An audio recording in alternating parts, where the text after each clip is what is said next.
Hey guys, Tarke here, and what I've done is I've broken down my planned Atlas tree into 4 parts. I also highly recommend this to anyone who is struggling with having too many points allocated and don't know what to cut. By breaking it down into 4 parts, not only do you give yourself a nice little planning guide as you go to level your tree come league start, but it also gives you an idea of what you think is most mandatory. So, I am playing SSF, I'm playing a Trapper, and I'm specifically going for league mechanics that suit my current build, a Ice Trapper. So main priority is rushing Essence, and I plan on doing a whole bunch of Alva. Alva for a multitude of reasons. One, for ever chasing the Incursion Trap Gloves. Two, it stacks very well with other league mechanics that I've chosen to go for. And three, it's just a nice, quick and easy way of adding a bunch of monsters to a map without really slowing myself down.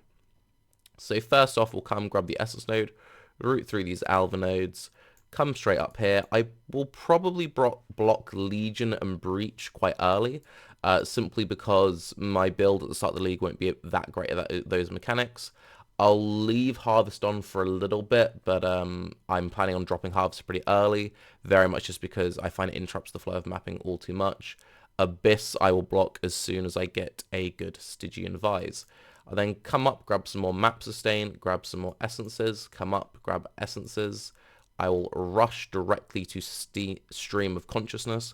Stream of Consciousness is going to be amazing. It gives you your map's going to be modified by fragments. Your maps have 50% more base chance to contain extra content. So early on, you're not going to have many fragments to worry about anyway, so it's not like you're going to be having them. And any like at zero fragments or whatever, it means that I can actually use to run at zero to maybe get some early at zero steps, get a good chunk of spell suppression gear. Once I've gotten that, I'll come up and grab Amplified Energies, all about that Essence vibe. Then I will come down this way and grab the Map Sustain and this Kirik node. A lot of people are rushing the Kirik stuff straight away. I'm happy going at the pace I'm going in. I did a SSF reset in the middle of last league, and I found that I didn't really struggle with my map progression. I wasn't super desperate in getting this, and this is still getting it early enough that I feel comfortable. I would much rather have my essences fully online first, getting Stream of Consciousness beforehand, and that's just the route I've gone for there. So at that point, the next thing I'm going to be doing is from there, I'm going to be coming up and grabbing Time Dilation. This gives me an additional 3% chance to get an alpha mission when completing a map.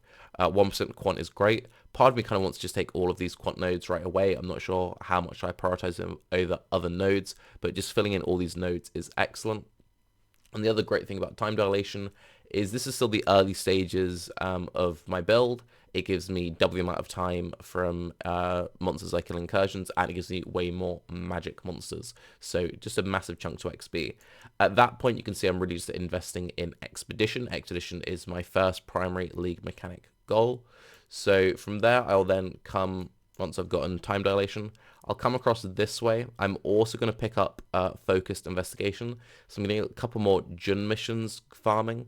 I had my first ever Atlas tree in 317. It was going really heavy on John early. This felt very good in SSF to get all my Veiled Craft unlocks.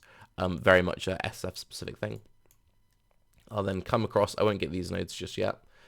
Come across and I will then block off all these other league mechanics. So blocking off Heist. I've had a long thought about it. I've gone through the replica list. I don't actually need any heist items at all. There are 1 or 2 alt gems which would be kind of nice, but I don't really need anything for my SSF build, so I'm just going to choose to block it. Metamorph. There are other ways of getting catalysts. I've always found Metamorph kind of clunky. I'm someone who always forgets to defeat their Metamorph at the end of the map. Just going to block it out. Delirium is the other league mechanic I'm focused on, so that is not being blocked. Blight. At this point, I would have definitely encountered Cassia, so I'd have had that unlocked. And I can get blighted maps, and I can get blighted oils from other league mechanics. And it takes quite a long time if you're having blight in every single map. So I've decided not to go into blight. But it's something I am quite close to getting some good blight nodes later. It's something I might spec into if I don't mind going a little bit slower. And then finally, Ritual. I've never really enjoyed Ritual gameplay, and I've always found it way too slow. So blocking that right away. Get some more map sustain, and then we come up, grab these exhibition nodes at the highest priority, I would say, because of the increased explosive radius and number of explosives. This is the stuff you really notice. Getting these big explosive placement range, that's when exhibition starts to feel really, really good. And these just give you, more chance to find expedition, then fill in these 4 nodes, then skedaddle up here and fill in these nodes for even more expedition chance, more logbooks, more runic markers, more quantity of reroll artifacts. So once I've got all my expedition locked in, we're now getting fairly deep into the atlas here. Again, it's important not to be like, oh, my first tree is exactly 132, I have 132 points, because it will take you some while to get there. Then at that point, I will then be focusing on picking up delirium. I'll also be picking up these altar nodes. Won't have access to altars super early. And my thought process is one thing which is quite nice, just briefly, I'm getting ahead of myself. These nodes are now specific to Searing Exarch. This is now specific to Eater of Worlds. So you no longer feel compelled to take both, so you just take one. I decided to go for Searing Exarch because there's actually some decent Searing Exarch loot that I would like, and it's right next to the delirium stuff. This node here, 25% increased damage taken for each altar used in the area. I'll mess around with it. Depends on how tanky my build is feeling. My build will be very, very good at perma-freezing enemies. So if I'm feeling happy, I will take it. But I'm not sure how rippy that's going to be. I do also have the option of feel super rippy. I could take this node if I'm feeling very good about my damage. But anyway. So grab the altar nodes, and then we simply just spec into delirium. So get these nice nodes up here, which gives more chance at rewards, get some additional cluster jewel chance, get some additional splinters, and getting more likely to get the bosses, and the bosses are more likely to drop splinters and cluster jewels. Not going for these nodes up here, simply because I'm not that mad on any of these nodes, not planning on doing like Uber Searing Exarch or anything. If I did end up farming Uber Searing Exarch, then I would obviously pick up this big node, and maybe pick up these nodes. But I don't really need cluster jewels for my build. So yeah, these nodes aren't necessarily needed. This is the only real good one, and that's 1, 2, 3, 4, 5, 6, 7, 8, 9 points. Don't think it's worth. These 2 nodes at the top here, I will drop once my build feels like I don't need them. But basically, it just means that I have slightly longer in the deliriums. Long deliriums, more chance for deliriums, more splinters, and the delirium spreads faster through my map, and this is all just additional chance to get delirium. Delirium and expedition scale very well together, and delirium and alva scales very well together. So it shouldn't be much surprise what the final thing I spec into on my atlas tree. The next thing I spec, I should probably also briefly explain these nodes here. Shadow shaping is actually really solid. I think it's going to be pretty slept on. I don't know if I'll have it in my super endgame version, but we'll take it pretty early. Basically, I just get to block maps. I don't mind running lots of different maps. So also early on, if I've only got like 1 or 2 favored map slots unlocked, I can block 2 maps that I don't ever want to see, and it gives all my other maps bonus chance to get special implicit. So if I block, say, 2 or 3 favored maps, that means all maps have 3% chance to get extra good stuff.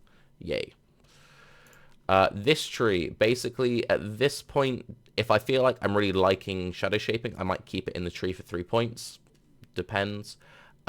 In previous iterations of the Atlas, I felt like I didn't need all this stuff in here, so I'll probably drop that. If shadow shaping feels really good, then maybe they'll stay later, stay longer. But at this point, the main thing really is speccing into all the alva nodes. So the whole time we've been progressing, we've been banking up lots and lots of nice alva missions. Then once we kind of come like fully online, so to speak, we then go into running hella alva missions, expedition, and delirium. And I've still got some points to play with, because obviously I'm not going to have everything unlocked right away. It's very much an SSF point of view. So it's important to not just be like, oh, instant 132, because it's going to take me a while to get all the boss ones down, and I'm bound to have like 1 or 2 completion holes in my Atlas. Some things are bound to change somewhat. This is just a rough template, but I'm pretty happy with the mechanics that I've chosen. As always, if my league priority goals shift, then I might spec in or out of different league mechanics. A couple people might ask why there are certain things I haven't gone for. Haven't gone for Harby, which I have pretty close access to, especially coming up for Expedition here. I found Harby quite slow, and again, I am adding Expedition into everything. I am adding Delirium into everything, so I don't want to spend too much time kind of like locked down in place and letting my Deliriums get away from me, so just not going for Harby on that front. Other big things is strong boxes. Strong boxes is the one thing that I'm like most like, oh, I feel like I should put strong boxes into the build. Strong boxing I've kept umming in and out of. I really don't have much plans to do delve. If these nodes were the Jun nodes, then I would do this in a heartbeat, and I would drop that.